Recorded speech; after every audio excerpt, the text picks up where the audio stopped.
Good morning students. ఈరోజు మనం లోహ కార్బొనైల నిర్మాణాల గురించి తెలుసుకోబోతున్నాం.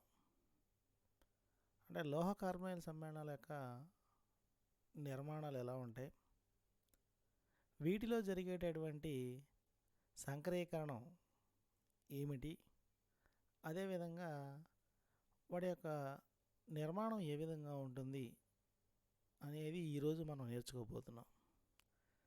సో ఇందులో భాగంగా మొట్టమొదటగా నికెల్ టెట్రా కార్బొనైల్ యొక్క నిర్మాణాన్ని తెలుసుకుందాం. ఇందులో కేంద్ర లోహ పరమాణువు నికెలు, CO లైగ్యాండు. కాబట్టి ఇది ఒక ఏకకేంద్రక లోహ కార్బొనైల్ సమ్మేళనం. దీనిలో COలు 4 కూడా ఒక నికెల్ చుట్టూ పరివేష్టితమై ఉంటాయి. కాబట్టి దీనిలో జరిగేటటువంటి సంకరీకరణం ఎలా ఉంటుంది, దీని నిర్మాణం ఏంటి అనే దాని గురించి ఇప్పుడు చూద్దాం. సో మొదటగా నికెల్ యొక్క ఎలక్ట్రాన్ విన్యాసం Z=28. కాబట్టి బాహ్య కర్పర ఎలక్ట్రాన్ విన్యాసం 3d8 4s2.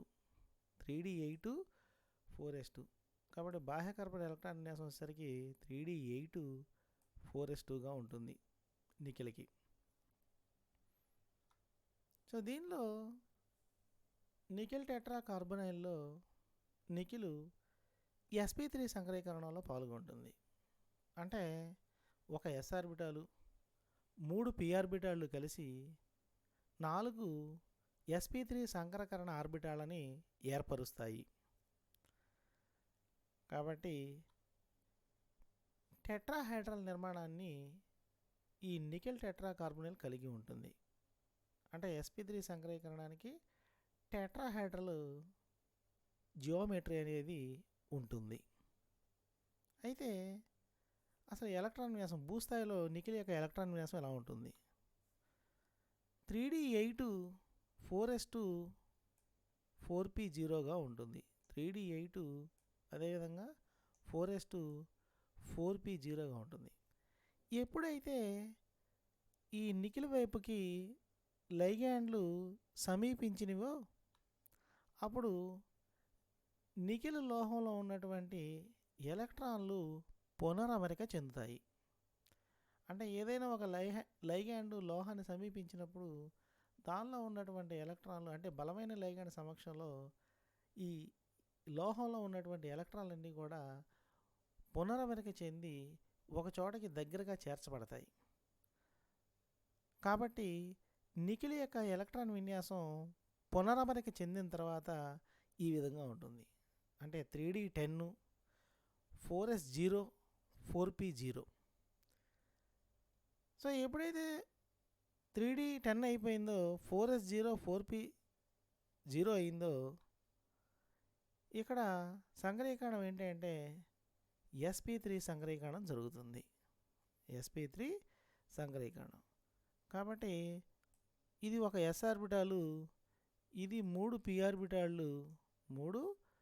ఆర్బిటాళ్ళు కలిసి sp3 సంకరీకరణం జరుగుతుంది. sp3 సంకరీకరణం. కాబట్టి ఈ 4 ఖాళీ ఆర్బిటాల్లోకి ఒక్కొక్క CO తన ఎలక్ట్రాన్ జంటలను దానం చేస్తుంది. ఇదిగో ఎక్కడొక జంట, ఎక్కడొక జంట, ఎక్కడొక జంట, ఎక్కడొక జంట. కాబట్టి 4 జంటల్ని దానం చేసి నికెల్ టెట్రా కార్బొనైల్ని ఏర్పరుస్తుంది. కాబట్టి దాని నిర్మాణం టెట్రాహైడ్రల్ నిర్మాణంగా ఉంటుంది. ఇక ఈ విధంగా ఉంటుంది టెట్రాహైడ్రల్ నిర్మాణంగా. మరొక రెండవది ఐరన్ పెంటా కార్బొనైల్. దీనిలో కేంద్ర లోహ పరమాణువు ఐరన్. దీని పరమాణు సంఖ్య 26, Z=26. దీని బాహ్య కర్పర ఎలక్ట్రాన్ విన్యాసం 4s2 3d6. దీనిలో DsP3 సంకరీకరణం జరుగుతుంది. ఫలితంగా ఆ సమ్మేళనం యొక్క నిర్మాణం ట్రైగోనల్ బైపిరమిడల్గా ఉంటుంది. కాబట్టి DsP3 సంకరీకరణమైన sp3d సంకరీకరణమైన వచ్చేటటువంటి నిర్మాణం ఏంటంటే ట్రైగోనల్ బైపిరమిడల్ నిర్మాణం వస్తుంది. కాబట్టి ఐరన్ యొక్క భూస్థాయి ఎలక్ట్రాన్ విన్యాసం 3d6 గాను, అదేవిధంగా 4s2 గాను, అదేవిధంగా 4p0 గాను ఉంటుంది. ఎప్పుడైతే లైగ్యాండ్లు లోహాన్ని సమీపిస్తున్నాయో లోహంలో ఉన్నటువంటి ఎలక్ట్రాన్లు పునరమరిక చెందుతాయి. కాబట్టి పునరమరిక చెందినప్పుడు ఐరన్ యొక్క ఎలక్ట్రాన్ విన్యాసం ఈ క్రింది విధంగా ఉంటుంది. 3d8 అంటే ఇక్కడ ఉన్నటువంటి 2 ఎలక్ట్రాన్లు కూడా వీటిల్లోకి వచ్చి చేరతాయి. కాబట్టి 3d8 ఇక్కడ డీలో ఒకటి ఖాళీ ఆర్బిటాల్ ఏర్పడింది. డీలో ఒక ఖాళీ ఆర్బిటాల్ ఏర్పడింది. కాబట్టి ఒక డి, అదేవిధంగా ఒక ఎస్, 3 p3లు కలిసి సంకరీకరణం DsP3 సంకరీకరణం జరుగుతుంది. DsP3 ట్రైగోనల్ బైపిరమిడల్ నిర్మాణం అనేది ఏర్పడుతుంది. కాబట్టి FeCO5లో అంటే ఐరన్ పెంటా కార్బోనైల్లో Fe యొక్క ఎలక్ట్రాన్ విన్యాసం ఈ విధంగా ఉంటుంది. కాబట్టి 5 ఆర్బిటాల్లోనికి 5 COలు వాటి యొక్క జంట ఎలక్ట్రాన్లను దానం చేసి ఐరన్ పెంటా కార్బోనైల్ని ఏర్పరుస్తాయి. ఫలితంగా ఈ అణువు యొక్క నిర్మాణం ఏంటంటే ట్రైగోనల్ బైపిరమిడల్ నిర్మాణంగా ఉంటుంది.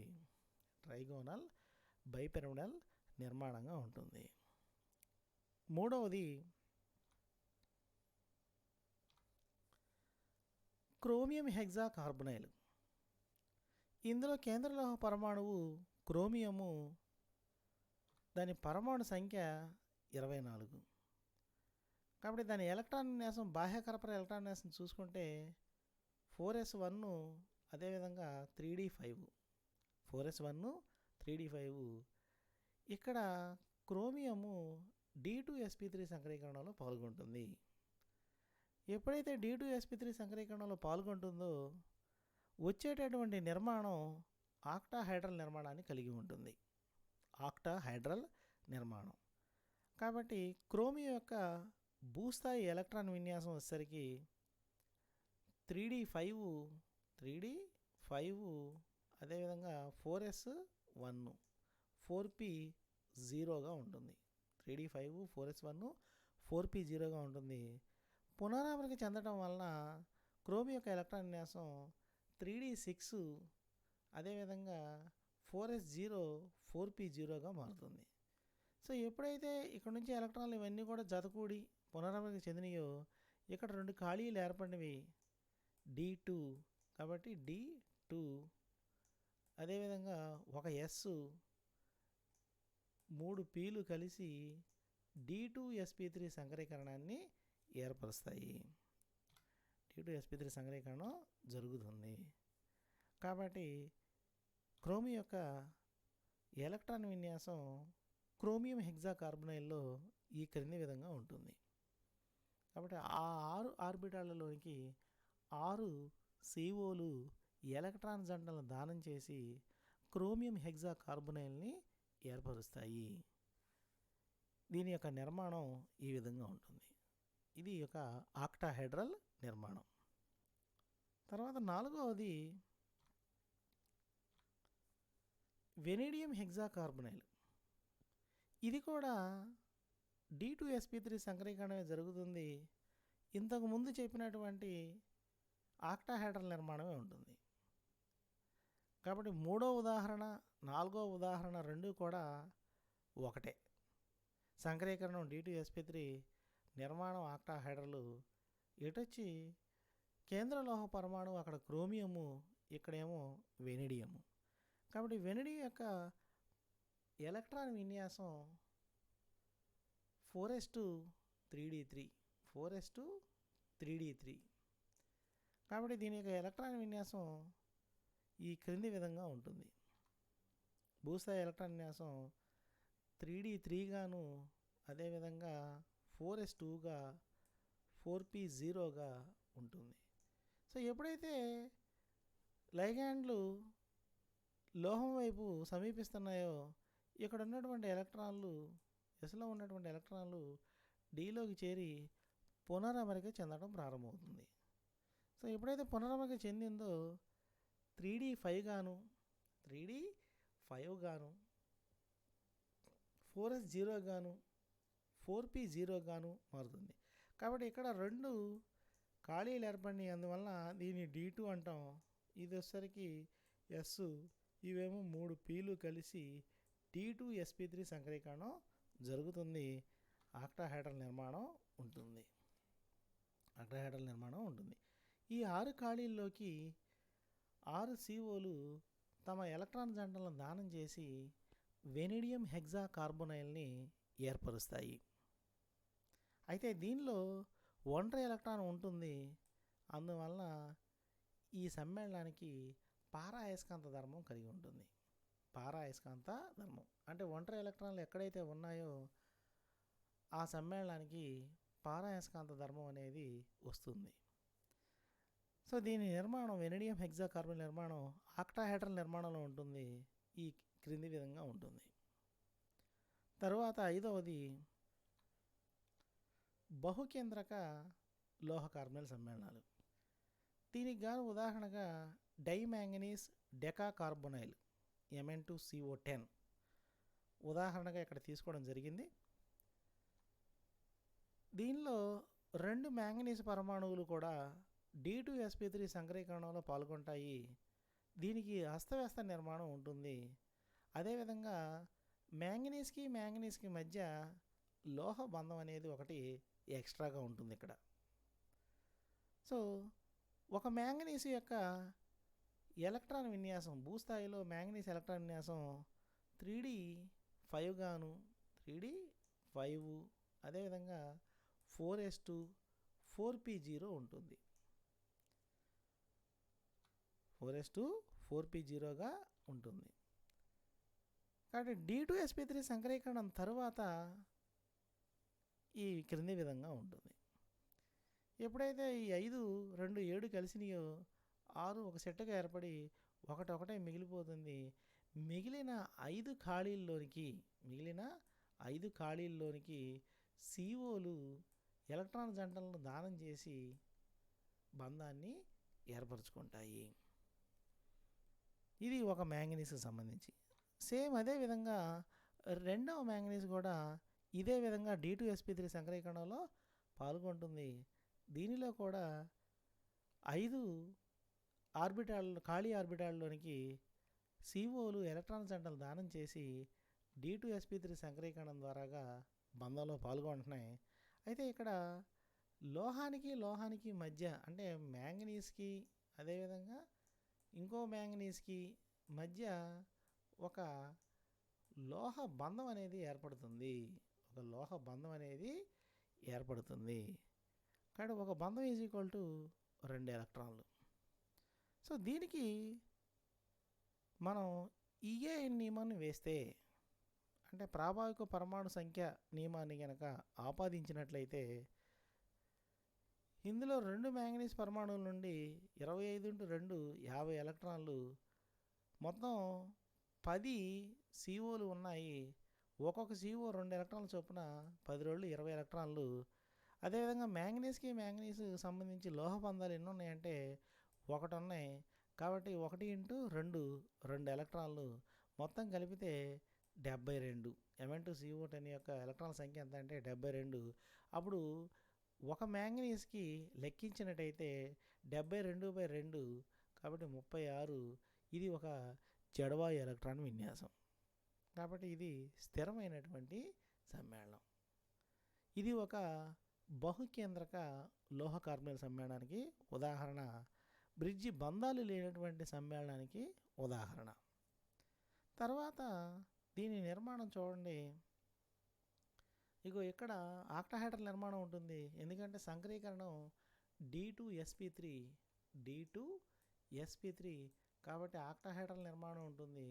అయితే ఇక్కడ ప్రత్యేకంగా వచ్చేది ఏంటంటే లోహానికి అదేవిధంగా లోహానికి మధ్య లోహ బంధం అనేది ఏర్పడుతుంది. ఎంఎన్ డాష్ ఎంఎన్ లోహ బంధం అనేది కొత్తగా ఏర్పడుతుంది. సో ఇది 5వ ఉదాహరణ. తర్వాత 6వ ఉదాహరణ.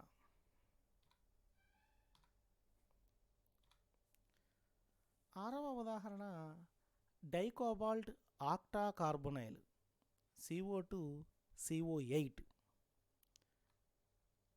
దీనిలో కూడా కోబాల్ట్ D2sp3 సంకరీకరణలో పాల్గొంటుంది.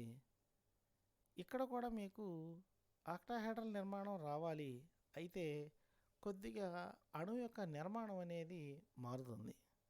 సో దీనిలో అణువు 2 ట్రైగోనల్ బైపిరమిడల్ నిర్మాణంగా ఉండి COకి అంటే కోబాల్ట్కి మధ్య ఒక లోహబంధము మరియు 2 లోహముల మధ్య 2 బ్రిడ్జి బంధాలని కలిగి ఉంటాయి.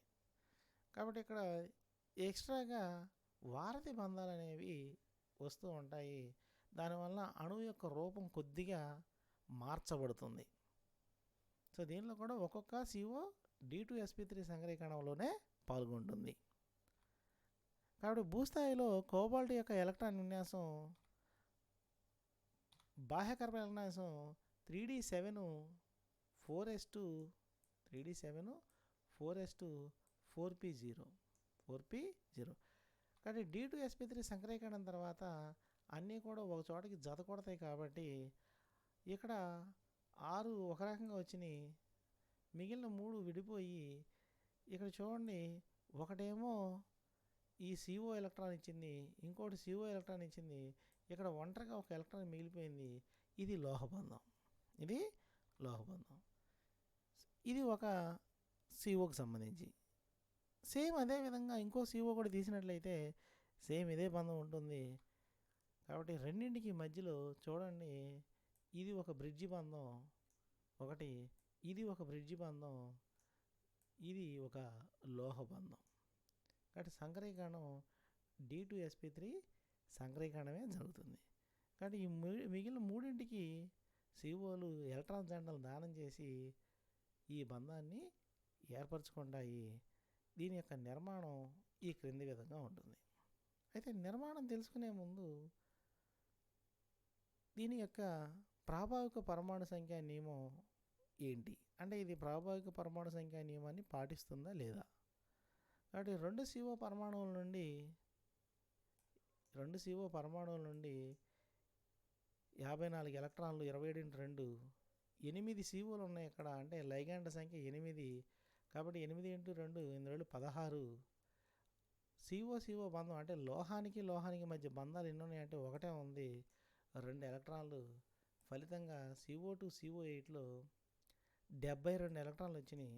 కాబట్టి ఒక్కొక్క COకి వచ్చేసరికి 72/2 అంటే 36. కాబట్టి ఇది కూడా ఒక జడవ ఎలక్ట్రాన్ విన్యాస నియమాన్ని పాటిస్తుంది, ఫలితంగా స్థిరంగా ఏర్పడగలుగుతుంది. దీని నిర్మాణం ఈ క్రింది విధంగా ఉంటుంది. ఇందులో చూడండి, మీకు ఇందులో ఇక్కడ కోబాల్ట్కి ఈ రెండింటికి మధ్యలో ఇక్కడ ఇది లోహ బంధం మెటల్ బాండ్. అంటే ఒక లోహానికి ఇంకో లోహానికి మధ్య లోహ బంధం. ఆ తర్వాత ఈ లోహం నుంచి చూడండి, ఒక కార్బన్ మోనాక్సైడ్ ఉంది. అదేవిధంగా ఇక్కడ నుంచి చూడండి, ఒక కార్బన్ మోనాక్సైడ్ ఉంది.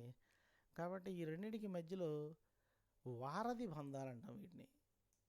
కాబట్టి వారధి బంధాలు ఎన్ని ఉన్నాయంటే 2 వారధి బంధాలు ఒక లోహానికి మధ్య లోహ బంధం అనేది ఉంటుంది.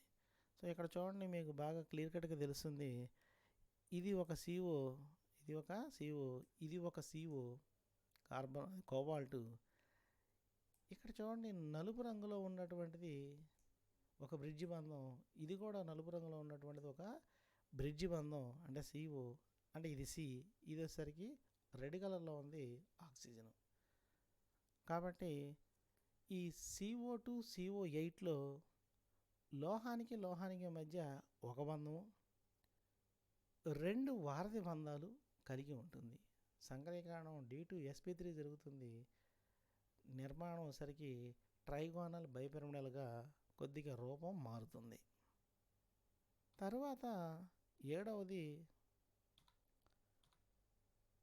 Iron డైఐరన్ నోనాకార్బొనైల్ Fe2CO9. ఇందులో కూడా మీకు D2sp3 సంకరీకరణమే జరుగుతుంది. దీనిలో అణువు కాన్ఫేషియల్ బయో ఆక్టాహైడ్రా నిర్మాణాన్ని కలిగి ఉంటుంది. లోహానికి లోహానికి మధ్య ఒక లోహబంధము, 2 లోహాల మధ్య 3 బ్రిడ్జి బంధాలని కలిగి ఉంటుంది.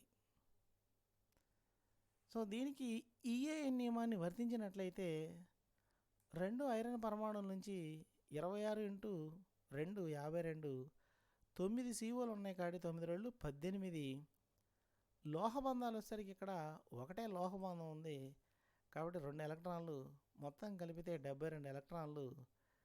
కాబట్టి ఇది కూడా సమీప జడవాయు ఎలక్ట్రాన్ విన్యాసాన్ని క్రిప్టాన్ని పాటిస్తుంది. అందువలన ఇది స్థిరమైనటువంటి నిర్మాణం. కాబట్టి డైఐరన్ నోనాకార్బొనైల్ యొక్క నిర్మాణం ఈ క్రింది విధంగా ఉంటుంది. చూడండి, దీనిలో లోహానికి లోహానికి మధ్య ఒకే ఒక లోహ బంధం ఉంది, మెటల్ మెటల్ బాండ్ ఒకటి. అయితే బ్రిడ్జి బంధాలు ఎన్ని ఉన్నాయి? ఇదొక బ్రిడ్జి బంధం, ఇదొక బ్రిడ్జి బంధం, ఇదొక బ్రిడ్జి బంధం. కానీ బ్రిడ్జి బంధాలు వచ్చేసరికి ఒక లోహబంధం 3 బ్రిడ్జి బంధాలు ఉన్నాయి. బ్రిడ్జి బంధాలు ఉన్నాయి లేదా వారధి బంధాలు ఉన్నాయి. బ్రిడ్జి బంధాలు లేదా వారధి బంధాలు ఉన్నాయి. ఇక్కడ చూడండి, ఇదొక బ్రిడ్జి బంధం, ఈ కింద ఇదొక బ్రిడ్జి బంధం, ఇదొక బ్రిడ్జి బంధం, మొత్తం 3 బ్రిడ్జి బంధాలు కలిగి ఉంటుంది. ఇక చివరగా 8వది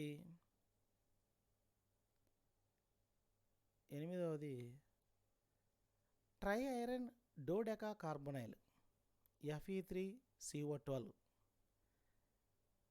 ఇందులో కూడా ఐరన్ D2sp3 సంకరీకరణలోనే పాల్గొంటుంది. దీనిలో లోహానికి లోహానికి సంబంధించి బంధాలు తెలుసుకోవాలనుకుంటే ఇందులో ఉన్నటువంటి ఐరన్ని 2 రకాలుగా విభజిస్తారు. అంటే ఏ రకం, బి రకం.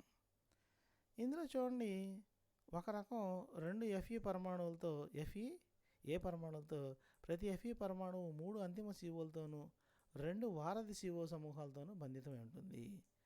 కాబట్టి ఏ అనేటటువంటి ఐరన్ తీసుకుంటే 3 CO సమూహాలతోనూ 2 వారధి సమూహాలతోనూ బంధించబడి ఉంటుంది. రెండవ రకం బి తీసుకుంటే ఈ పరమాణువు 4 COలతో అంతిమ COలతో బంధితమై ఉంటుంది. కానీ దీని నిర్మాణం చూస్తే మీకు బాగా అర్థమవుతుంది. ఇందులో చూడండి, ఇక్కడ ఉన్నటువంటిది ఏ, ఈ 2 కూడా ఏ.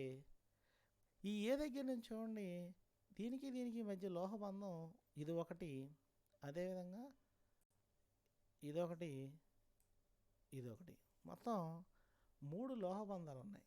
3 లోహబంధాలు. అదేవిధంగా బ్రిడ్జి బంధాలు ఏంటంటే ఇది మొత్తం ఒక బ్రిడ్జి బంధం, ఇది మొత్తం ఒక బ్రిడ్జి బంధం. కాబట్టి బ్రిడ్జి బంధాలు వచ్చేసరికి ఏ అయినా ఐరన్ పరమాణువుకి 2, లోహబంధాలు వచ్చేసరికి 3, ఆ అంత్య COలు వచ్చేసరికి మొత్తం 6. ఇక్కడ ఎన్ని ఉన్నాయంటే 3 ఉన్నాయి. అదేవిధంగా ఇక్కడ కూడా 3 ఉన్నాయి. అదేవిధంగా రెండవ దానికి చూద్దాం, FeB. దీనికి వచ్చేసరికి 4 అంతిమ COలు మాత్రమే ఉన్నాయి. 4 అంతిమ COలు మాత్రమే ఉన్నాయి. సో ఇది నిర్మాణం. దీనికి ప్రాభావిక పరమాణు సంఖ్య నియమాన్ని వర్తింపజేసినట్లయితే 3 Fe పరమాణువుల నుండి 26 × 3 78, 12 COల నుండి 12 2 24 ఎలక్ట్రాన్లు లోహానికి లోహానికి మధ్య బంధం 3 ఉన్నాయి. కాబట్టి 3 × 2 3 రెళ్ళు 6 ఎలక్ట్రాన్లు, మొత్తం 108 ఎలక్ట్రాన్లు. ఒక్కొక్క Fe పరంగా చెప్తే 36 వస్తుంది. కాబట్టి ఇది సమీప క్రిప్టాన్ జడవాయు ఎలక్ట్రాన్ విన్యాసాన్ని కలిగి ఉంది. ఇది స్థిరమైనటువంటి సమ్మేళనం.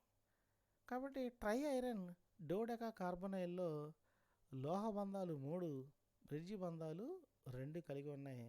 అదేవిధంగా ఐరన్ పరమాణువులు కూడా 2 రకాలుగా విభజించడం జరిగింది. ఏ పరమాణువు బి పరమాణువుగా విభజించడం జరిగింది.